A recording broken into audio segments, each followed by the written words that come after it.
Hello everybody, Flamin' Shark back with another video, and today we return to Made in Abyss. So this is season 2 of Made in Abyss. It has a really fucking long subtitle that will be in the description of the video, but I'm not probably not putting it in the title. It'll probably just be season 2. Let me pull it up because I do want to go in with the subtitles. Let me pull it up real quick. It's something like Golden City. Yeah, the Golden City of the Scorching Sun. Very interesting title for season 2. So we go into this, and I have a lot of expectations. But at the same time, this show, due to its somewhat unique structure, I also, from a character perspective, I have no idea what to expect besides Rico, Nanachi, and Reg. That's kind of what's interesting about Made in Abyss, is it's kind of like we'll meet these characters along the way, and then once we go down further than they're going to go, there's a decent chance we're never going to see them again, which is really interesting. Like, obviously, I'm a huge fucking fan of Ozen. For those of you who haven't watched my reactions or to season 1, or haven't watched them since like they came out, so for quite a while. Huge Ozen fan. Mommy Ozen, she's goated, but it's one of those things where it's like, I probably will not see her again. At least not outside of like potentially some weird, context, maybe once or whatever. But it's kind of a weird thing, and I'm very curious to see that progress further. Obviously, we have no reason to see Bondrewd again because... But, he was fantastic. So... I don't doubt Sabushi's ability to create new stars, essentially, to create characters along the way, especially these white whistles that are just wild. And that's something that's really fun about what I'm excited for here. But obviously, we're already really fucking far. Like, between Season 1 and Dawn of the Deep Soul, we got a lot further into the Abyss than I was expecting in Season 1 and the movie. So, we don't actually have that much left as far as, like, layers, which makes me wonder if Season 2 is all going to be in... Again, I recapped everything. I went through all the episodes and the film, but I believe, if I'm not going crazy, the 6th layer... Sometimes it's kind of hard to keep... That's the thing. They've actually gone through a lot of layers, so I'm trying to... Yeah, this should be the 6th layer. It's like the unclaimed or of the damned or whatever. It's basically you're fucked, to keep it in basic terms. Obviously, in Dawn of the Deep Soul, we kind of learned a little bit about this layer. But, It's interesting because I do have expectations as it pertains to Made in Abyss. I have expectations it's going to be incredibly fucked up. Rico's probably going to almost die at least once or twice. There's probably going to be some graphic imagery with children, which is fucked up too, but that's par for the course with this show. I don't know. I'm very curious. I'm expecting it to look really good. I believe, as far as I know, that it was the same studio, although I can't even remember actually what studio did Season 1 of Made in Abyss. Who was it, actually, that did Season 1 of Made in Abyss? I legitimately don't know. I remember the director. It's the same director. At the time, I don't think I had even seen Monster yet, but maybe I had, actually. I don't remember which one I saw first, but it's the same director as Monster. And so, very good direction. Even though those are very differently directed series, they are both well directed. And of course, as far as I know, Kevin Pankin doing being the composer, doing the soundtrack, all that. So it's probably going to be OST wise peak, because Season 1 of Made in Abyss was incredible on that front. So I imagine similar things for Season 2. And yeah, it's one of those things where it's like, I feel like there's a lot of things you get in the Made in Abyss experience, but the actual plot, I feel like, is a total mystery. We are, as the viewer, kind of in the abyss. It's very hard to make predictions outside of broad generalizations like, shit's gonna be fucked up. There's probably gonna be naked children. Fuck me, don't even get me started on that. Jesus Christ. There's probably going to be, graphic imagery in, a fucked up way with children. There's probably going to be like just really uncomfortable shit, and we're probably going to meet a couple white whistles that are fucking badass, like Bondrewd, like Ozen, you know, crazy ass motherfuckers who potentially want to. Oh God, I mean, Bondrewd was more terrifying, but honestly, not by that much. Ozen was fucking horrifying too in her own way. I don't expect to find Liza or anything this season. I definitely think it's too soon for that, but I don't see this being a super long story. Like, I kind of feel it being 3 seasons, 4 tops. Now, I know, if I'm not mistaken, this season was adapted most of what was out of the mangas. So, now I don't know about, it's been a little while, but I believe they more or less caught up to the manga. So it's probably going to be a while. I mean, it was obviously a long time since season 1, but probably the same case for a season 3. But again, just the way that I'm judging how fast the story is moving so far, I don't expect this to have more than 4 seasons. I wouldn't be surprised if season 3 covers the end of Made in Abyss. But it does feel like a show that it's going to take a long time per season, but we probably are going to get through it, because I don't think there's going to be a ton left after season 2. Even if this entire season, which I'm kind of guessing based on the title, Golden City of the Scorching Sun, the entire season is in the 6th layer, it's going to be interesting. And of course, the other thing is we're probably going to meet Rajo, the Sovereign of Mystery, since we've met Bondrewd, and I'm assuming Rajo's gonna be next. Should be interesting though. I'm excited for this. Don't have a whole lot else to say. Should be interesting. It's Made in Abyss, so it's kind of hard to predict because, like I said, broad generalizations are easy to predict, but the actual plot's tricky because it's like, I mean, yeah, like Rico, Reg, and Nanachi are gonna go further into the Abyss, I guess. Also, I guess one last thing before I start the video, I'm gonna do a check as to whether there's spoilers in the openings. Don't watch the OP until after episode 6. So I don't have any notes about the ED, so I assume the ED is safe. I might decide to or not to watch the ED, but I assume it's safe. Anyways, let's jump in to Made in Abyss, Season 2, Episode 1, in 3, 2, 1, and play.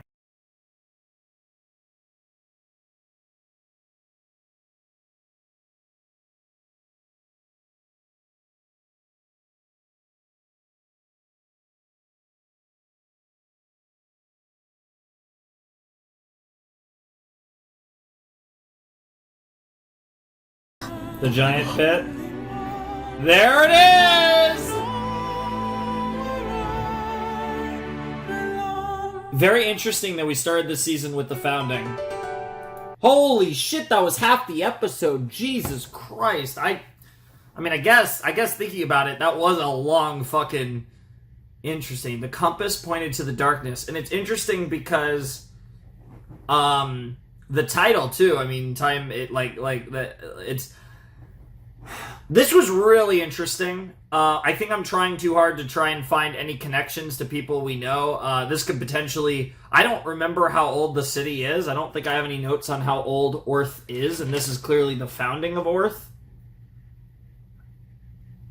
Yeah, the Cosmic Compass. You have to have all that.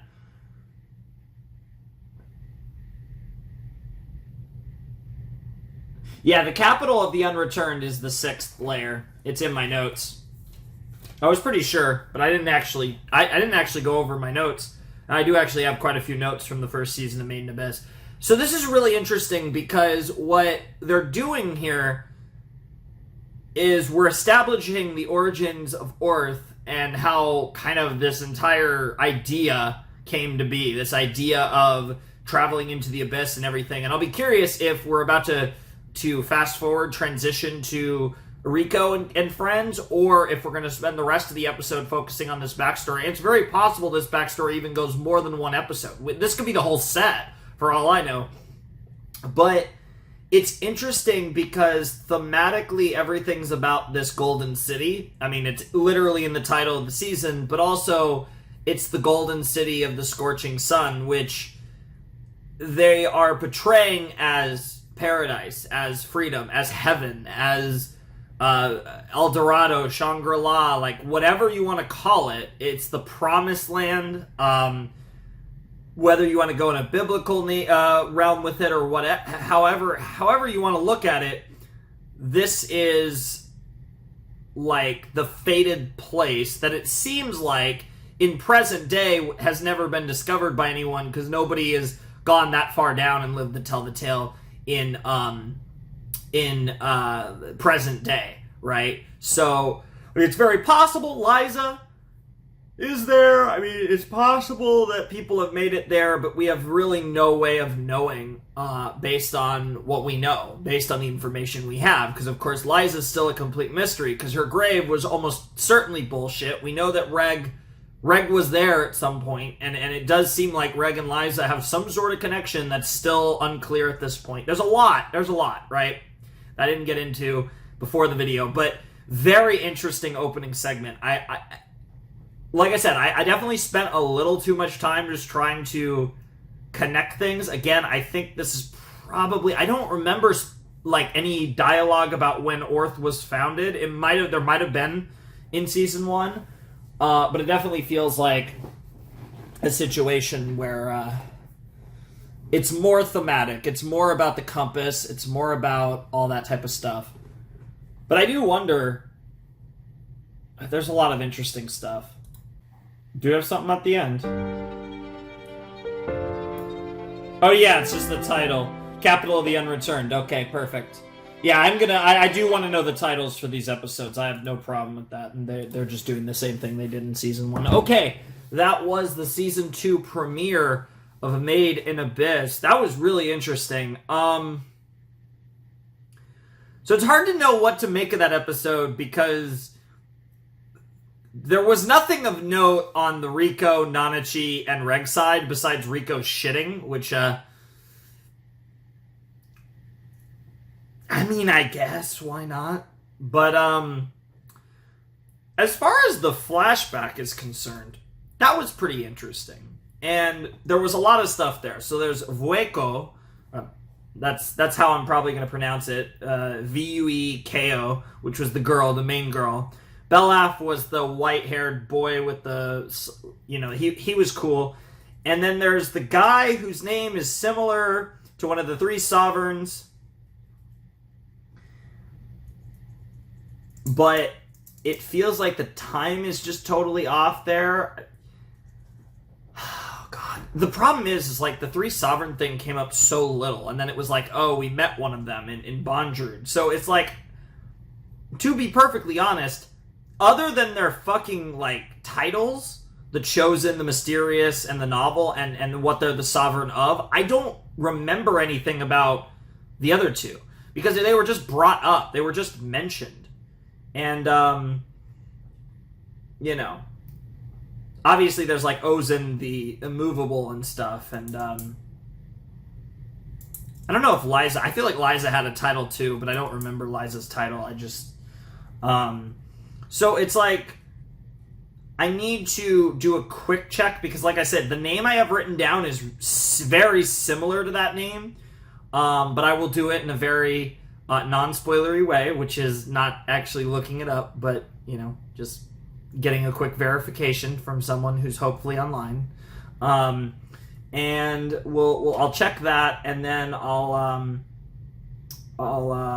figure that out, because that was weird, because it was one of those things where it's like, I felt like there's something that I missed, when in reality I'm pretty sure that was just a flashback of entirely... I mean, I knew the content was obviously new, but I mean like a flashback that we've had no, like, this is a brand new material that's not really been teased or anything previously.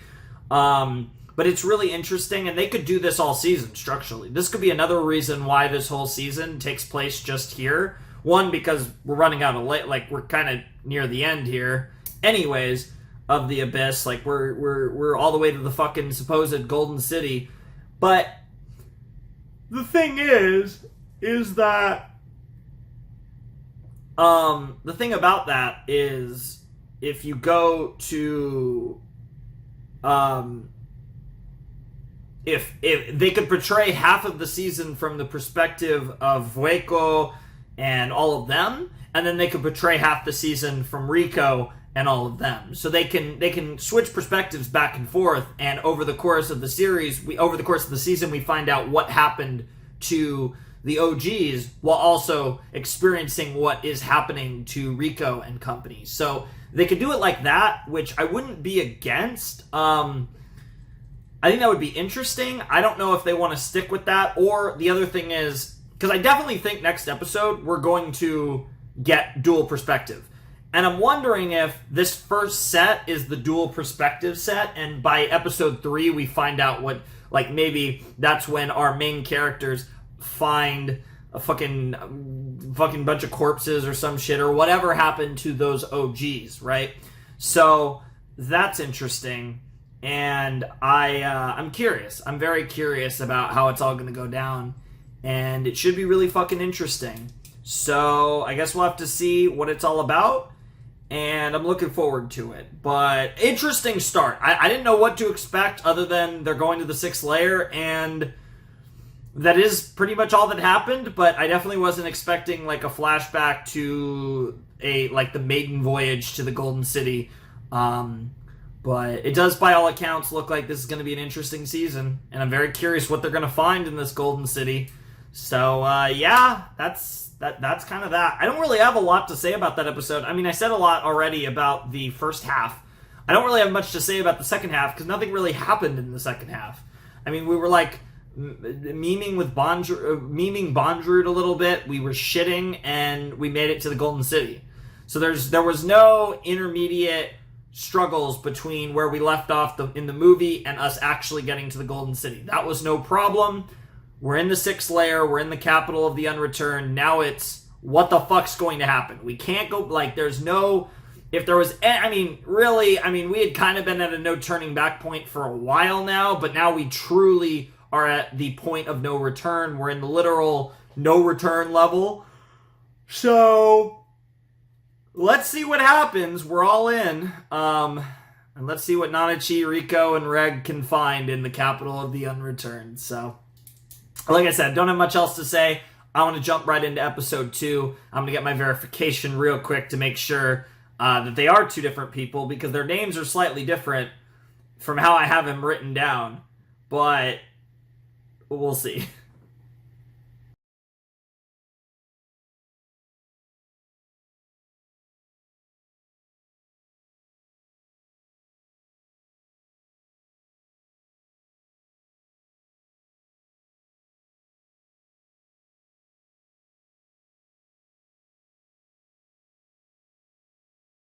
And interesting how it fades to white instead of black. Majikaja, huh? Village of the Hollow. Interesting, so those are hollows of sorts. I guess that makes sense based on what we've seen. Let's see.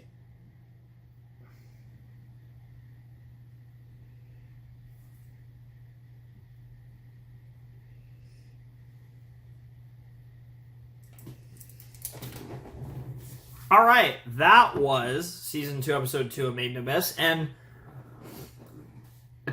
a little surprised to see no continuation of the backstory that was the first half of Season 2, Episode 1. I thought we would continue that. I thought we would kind of maybe even follow that format for a while, of half the episode being about that and half the episode being about what's going on with Rico and friends, but no, we got a full episode about Rico. It looks like that backstory, we're going to find out what happened at some point through, I imagine, Reg, Nanachi, and Rico's perspectives. But very interesting. There's a lot there. I mean, I think there was kind of that little narration, what they were talking about with the humans, that was really interesting. But the other thing that was really interesting about this was at the end, they made it sound like Reg had been returned to them. And they also seem to imply that someone who's good with the stone, like, they made it sound like they have a light whistle around, which would be really interesting too. There's like so many interesting little things that we got there at the end of the episode. But we got to explore the capital of the fuck. Why do I keep forgetting what it's called? Not Unclaimed, the Unreturned, right? It's capital of the Unreturned. Yeah, capital of the Unreturned. So we got to see the shit with the capital of the Unreturned. We got to eat some weird eggs. We got to nearly die from some crazy lava popping out of geothermal vents. We got to have some fun experiences. And we've come across someone who was stalking us who it seemingly is from or related to this whole situation with these potatoes in the Village of the Hollows, apparently. It's really... Main Abyss is, like, an interesting story because it's an adventure story, and I think it exists in, like, this weird... I feel like it's different from any other series I've reacted to on the channel, and really, to be honest, I would almost go as far as to say any series I've even seen, just in general, in the sense that, like, I think a lot of what makes this series really good is, like, the wonder and appeal of just exploring. Like, it feels like you're on this journey with Rico, and you're exploring this largely unexplored world, and it's really interesting. And then you spice it up with mortal peril and really fucked up shit, and of course, occasionally you get like a fucking Bondrewd who's just a fucking psychopath. I mean, honestly, Ozen is kind of too. Slightly less, but honestly, they're not even as far apart as by all accounts they should be. But it is a series that I feel like is very much about the journey, and I feel like the journey is what makes Main Abyss great. And then it's a weird show because I'm very interested in like plot and characters. I think above all else in a story, I think those are the two most important parts. Even though I love animation, and obviously that's been at the center of almost everything I've done on this channel up to this point. Plot and characters are the two most important things of any story, in my opinion. And yet, in a weird way, just the way that Main Abyss is done, they sometimes almost feel secondary. I feel like this series is about the ambiance, the journey, the adventure, again, like the art's great, the fucking music, again, shout outs to Kevin, like the music's fucking phenomenal. Like, it's such a vibe and experience. And they just so happen to have a pretty good story and pretty good characters. I don't think those are even necessarily the strongest qualities of Maiden Abyss, though. It's a really interesting experience, and anytime they're just kind of walking around, I just kind of like, oh, this is so cool. And I don't know, I don't really get that feeling from other series, so it's a unique one. Maiden Abyss is unique in a lot of ways, but very curious to see what we learn about this village. It kind of felt like we were going to get a big reveal, but maybe that's going to be saved for the end of next episode, and partially why this will be my first cutoff point for Season 2. But, I like that episode. I thought that episode was solid. I don't think anything's been, like, crazy so far. I definitely feel like we're just in the building stage. We're kind of getting our feet wet. It feels like we're going to spend a lot more time in the Golden City, in the capital of the Unreturned, than we did in any of the previous layers. Like I said, it does seem like this entire season is this arc, literally just based on the title of the season. So we are in a position where I'm very excited to see it because they can pace it a little differently. Because the thing with Season 2 of Maiden Abyss, I ended up really enjoying it for it, but we were kind of, I don't want to say blitzing through stages, but we were just kind of, we got a lot farther, a lot faster than I thought. And I feel like that was something that was really cool, but also very surprising about Season 1. And it looks like we're kind of going in the opposite direction, where now we're going to spend basically the same amount of episodes, minus 12 instead of 13, but an entire season, an entire core in one location, which, I mean, at this point makes sense. But it's interesting that the narrative is structured that way, where it took us, we're going to spend about as much time doing whatever we're going to be doing here compared to basically the entire previous season. It's super interesting. Super interesting. And who knows, possibly even longer. Who knows what the resolution's going to be here and, like, where we're going to be left with in another 10 episodes. So, that's only to be found out by myself once we get there. But yeah, really good stuff. Enjoyed the episode. Nothing too like mind-blowing so far, but I am very invested in this series, and I think it has an interesting way of telling its story, and the fact that I think it does so many other things outside of characters and stories so well that even when it's not like peak, it's still like really engaging. So let's just jump into episode 3 of Made in Abyss, season 2.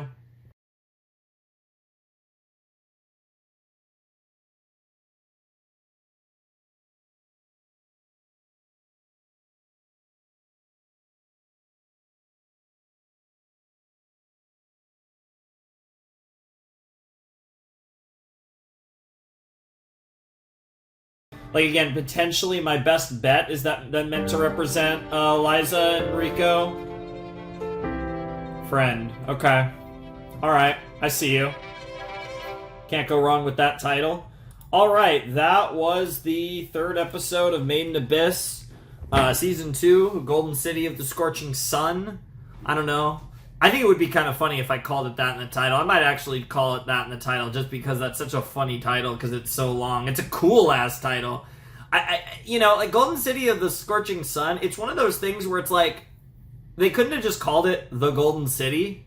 Like, it's a really cool name. I think the Scorching Sun part makes it sound more badass, but like, you couldn't have just called it Made in Abyss the Golden City, or even just named it after the 6th, that would have been a little longer than the Golden City, but the, god damn it, the capital of the Unreturned. Yeah, you could have called it Made in Abyss, capital of the Unreturned, or Made in Abyss the Golden City. Like, I feel like Made in Abyss the Golden City of the Scorching Sun is just a little too long there, guys. Regardless, I assume that's what the arc's actually called in the manga, and that's why they just, we're adapting that one arc, so that's why they called it that. That'd be my guess, but then in that case, it's just on fucking Tsubushi for naming his arc something way too fucking long.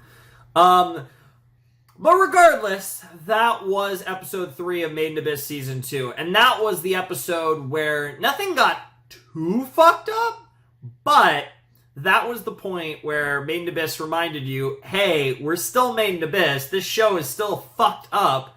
Don't forget. It's just a little casual reminder. Don't forget. I guess, actually, now I think about it, like the last episode of Made in Abyss, I think is like an hour long. So really, this is kind of like the same length. Although, was the last episode of last season long too? I don't know. Whatever the case may be. I was gonna say, like, even though this is one episode less, I do know that the last episode is long.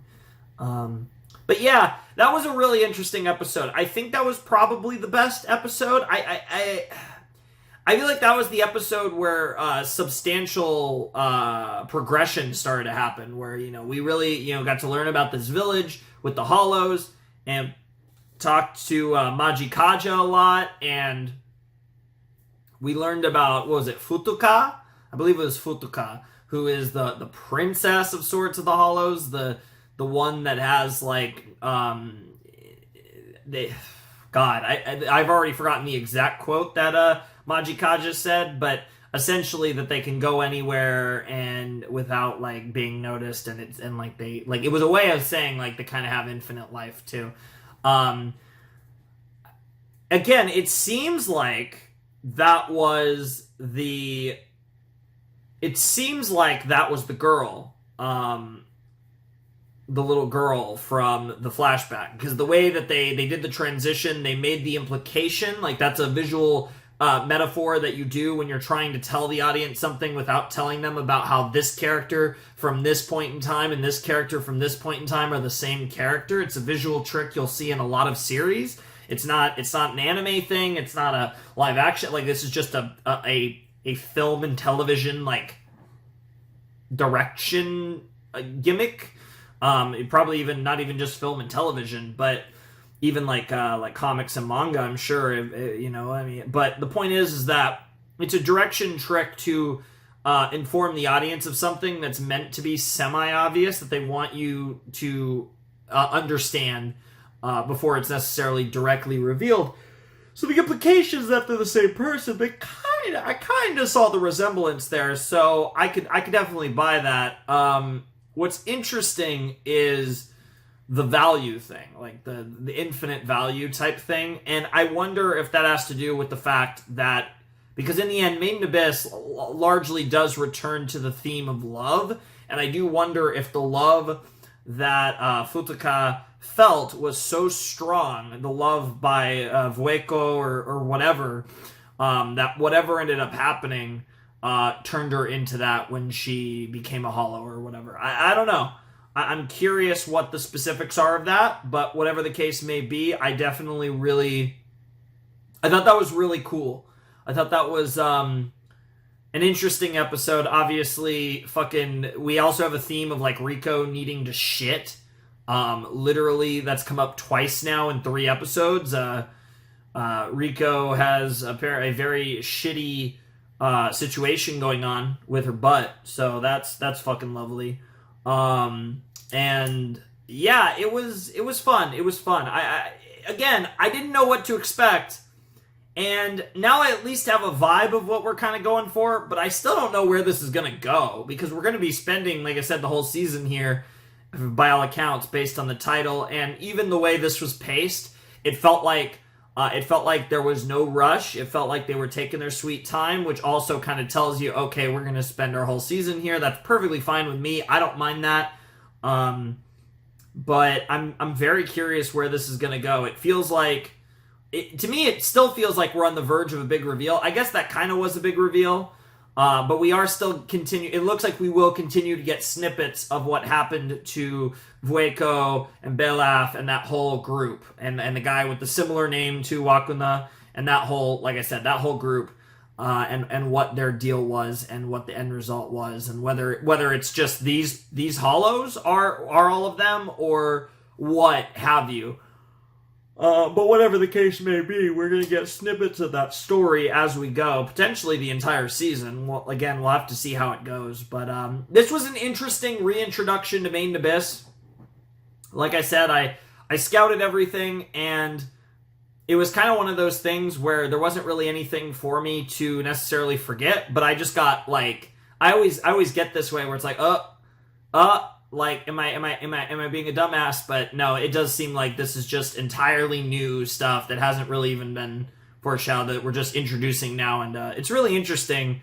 I'm curious where it's all going, but it's Made in Abyss. Like I said, Made in Abyss is one of the most, and I'm not even saying like the stuff that happens is like crazy and like it comes out of nowhere. It's just the way Made in Abyss is structured as a story makes it an unpredictable story.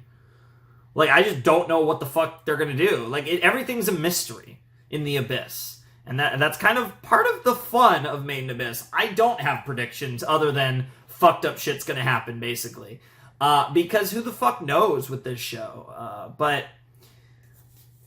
it was fun. I liked that episode a lot, and I am into season 2 so far. I think Made in Abyss was a show that it was by about, like, late, when you start to get into the second half and you start to really see the crazy shit, and it was one of those shows where I was never, like, completely engrossed in it until about the end of season 1. I was like, damn, that actually was a really good season, and then, of course, the movie was probably the best thing in Made in Abyss up to this point. So, it was kind of one of those things where, like, late season 1 in the movie was so strong, but the first half of season 1 was mostly build-up. And that's why I kind of feel like we're getting the same thing in Season 2 with this arc. I think it's just the way that Sabushi structures arcs, where I think we're going to spend a lot of this, probably another set, about half this season, kind of warming us into the craziness that we're going to get in the second half and towards the end of the season. It's going to be great, but I think it's going to be one of those things where by the end of this season, I'm going to be like, man, that was an amazing season, but I'm not going to be too overwhelmed by it until we get near the end. It's just the way that the pacing of this show works. At least if season 1 is any indication, and the first 3 episodes of season 2 as well. But yeah, interesting stuff. I'm having fun with it. I'm excited for more, but that's going to be it for now. I don't really have anything else to say. I don't really have any bold predictions for where this is going. This is kind of one of those series where I'm reacting. We'll see. It's definitely a reaction series where, I might have a lot to say at times, but generally speaking, I'm kind of just along for the journey. But yeah, if you guys want to support the channel, my Patreon's down below in the description, as is my Discord server. Yeah, that's it. So, without any further ado, it is time for me to bid you adieu. The Flaming Shark signing out. Hope you guys have a wonderful, fantastical day, and I'll see you next time with another video. Thanks for watching. Peace.